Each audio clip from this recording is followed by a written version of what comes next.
হ্যাঁ আসো, তুমি কি ইন্টারভিউ দিতে আসছো? জি জি, আমি ইন্টারভিউ দিতে আসছি। তোমার ফার্স্ট কোশ্চেন বলো তো, এশিয়ার মধ্যে শ্রেষ্ঠ কবি কে? রবীন্দ্রনাথ ঠাকুর। বাহ, খুব সুন্দর খুব সুন্দর। তোমার সেকেন্ড কোশ্চেন, বাংলাদেশে একজন দেশপ্রেমিকের নাম বলো। আছে তো অনেকজন, এই যেমন শেখ মুজিবুর রহমান। বাহ, জিনিয়াস জিনিয়াস। তোমার থার্ড নাম্বার কোশ্চেন, বলো তো বাংলাদেশ কবে স্বাধীন হয়েছে?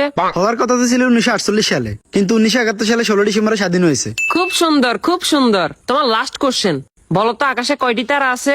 এটা তো এখনো জানা যায়নি, এটা নিয়ে বিজ্ঞানীরা গবেষণা করতেছে। ও গুড গুড গুড, তুমি এবার আসতে পারো। Okay sir.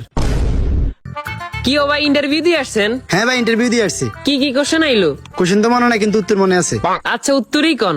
রবীন্দ্রনাথ ঠাকুর, শেখ মুজিবুর রহমান। মাত্র এই দুইটে? না, আরো দুইটা আছে। আচ্ছা কোন? 1948 সালে হওয়ার কথা ছিল, কিন্তু 1971 সালে 16 ডিসেম্বর হয়েছে। এখনো জানা যায়নি, এটা নিয়ে বিজ্ঞানীরা গবেষণা করতেছে। থ্যাংক ইউ ভাই, thank you. May I coming sir?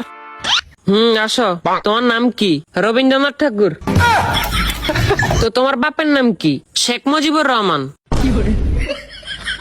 তোমার জন্ম কবে হয়েছে? হওয়ার কথা তো ছিল 1948 সালে, কিন্তু 1971 সালে 16 ডিসেম্বর হয়েছে।